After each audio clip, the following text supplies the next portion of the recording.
The spectacular stage thing which you had on the first tour in Australia, when did that start to evolve on stage? I think we had ideas from the very, very early stages. I think it just developed as we got to do more gigs and as we gained experience and things like that. I think there were a lot of ideas that we wanted to try out both on record and on stage. But it's something that you can't do all at once. I mean, you've just got to be in the right sort of stage in your career to do larger things. Like you couldn't start off with a huge entourage of lights because, I mean, we weren't doing bigger venues. So you had to sort of like wait for your turn. But it came pretty quickly, I think. Now, with Queen 1, Queen 2, Killer Queen, you were building up an immense album following with those albums. Then, and also, I mean, you were also breaking into the singles market in quite a big way. But with Bohemian Rhapsody and A Night at the Opera, I mean, that was the absolute breakout. Yeah, well, that really tore the market up. Tore the market up and down, didn't it? I mean, it sort of it just kind of got us a totally different.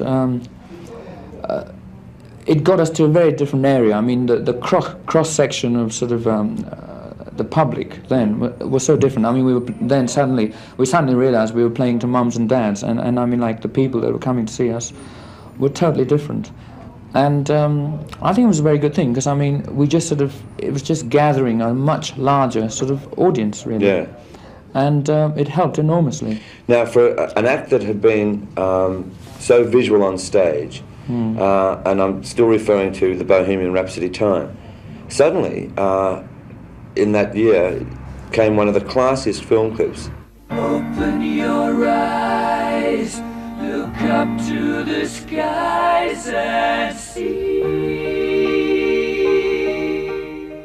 In terms of thinking of Bohemian Rhapsody as a record concept, I think we thought of it in terms of visuals as well. I could really picture that sort of song in sort of visuals. So I think when it came to doing the promotional film, I think it was quite easy because people think we spent hours and hours making that film. In fact, it took literally about four hours, I think. Thunderbolts and lightning, very, very frightening. The way we choose singles are sort of, they're album tracks, basically. I don't think we actually write a single and say this is going to be the single. And what we, I think, try and do is try and, with each album, try and work out what is, where our music is at the current given time, and try and showcase it in say, one single, in one sort of number. And that's what takes the sort of single format. With Night at the Opera, we just felt that Bohemian Rhapsody was the song that would sort of say what we're doing at the given time. So we sort of chose that. Now, obviously, we came across certain barriers, like it being 6 minutes long or whatever, and we said, I mean, there were numerous rows. I mean, well, the recording company wanted to, in actual fact, edit it. Right? Edit it and things like that, yes. And we just thought, there's no point. You either sort of hear it in its entirety, or pick another song. Yeah. And I think we were so sort of confident with that sort of number. I mean, it is a risk, I know, and we either thought it was either going to be an enormous flop or a huge success, you know, depending on. Well, I mean, both the single and the album became, I mean, like chart monsters. And I noticed that, in fact, Bohemian Rhapsody won an award the other day for one of the best compositions. BPI thing. Yeah, for over the past 25 years. The pressure then on the group must have been immense to do the follow-up album, which was A Day at the Races. True. I think people will, obviously, no matter how hard you try, will think of in terms of your past hits. That's inevitable.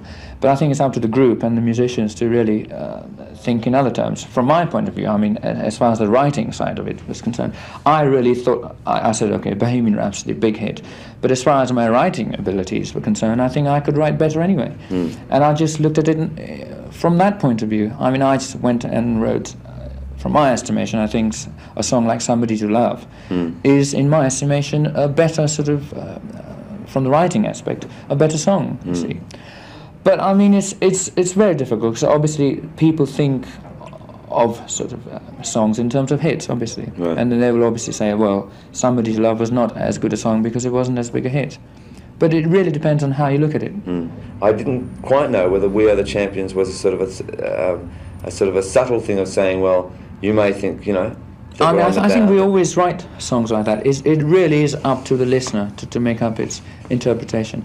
I think it's nice. I think up to now, I think even now, it's got to a stage where we do it subconsciously. You know, I mean, and we write, especially my songs. I mean, they don't state very categorically. I mean, they're very sort of they can go into different sort of areas, and I like that actually. I mean, it's a nice escape for me, from the writer's point of view, but I think from the listener's point of view, it's nice that they can make up different interpretations. So basically, if you ask me what it's all about, I would say it is tongue-in-cheek, and it's not to be taken too seriously. I mean, my God, I can't be serious. No. You know, it's it's something that I wanted to write a song that was very cold and calculated, and kind of to the point. And basically, it was a song of sort of participation. I wanted people to sort of participate.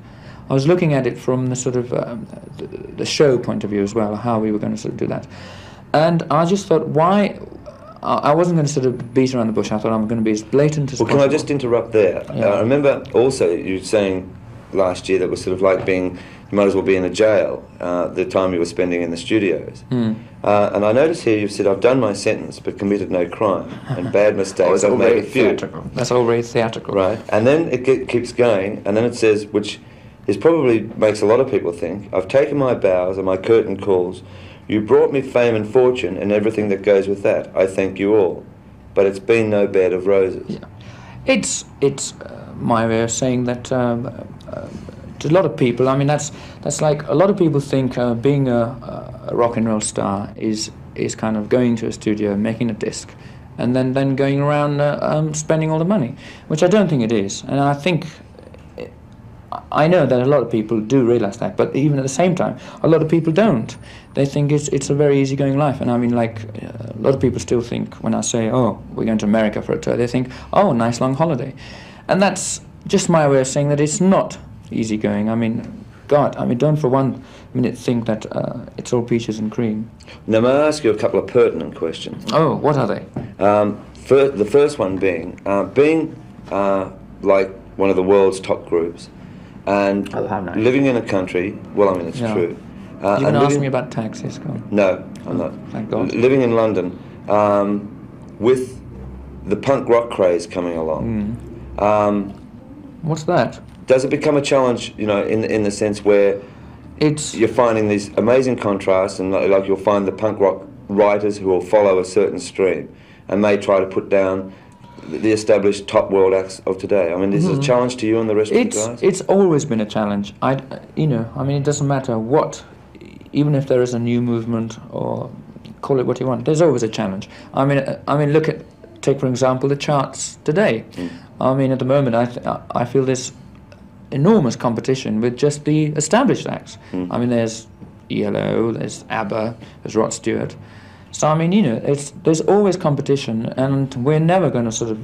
I'm never one for resting on my laurels, really, because I always know there's that competition, and that's what keeps us, you know, keeps the driving force there. Well, but with the new stuff, I think it's all healthy. I think there's always going to be a kind of a new movement, because I mean that's how we started. can I be bold to say that then I think it almost brings the cunning out in you? I think you The almost cunning. enjoy it. Oh yes, I mean the day where we sort of say that, well, we're the greatest or whatever. I mean, there you are, we're the champions. I mean, it's not meant to be taken. But one could almost look at it that way as well. Yeah, I mean, we certainly haven't hit our peaks. I mean, there's always, you've got to keep going. I think there's so much we still have to do.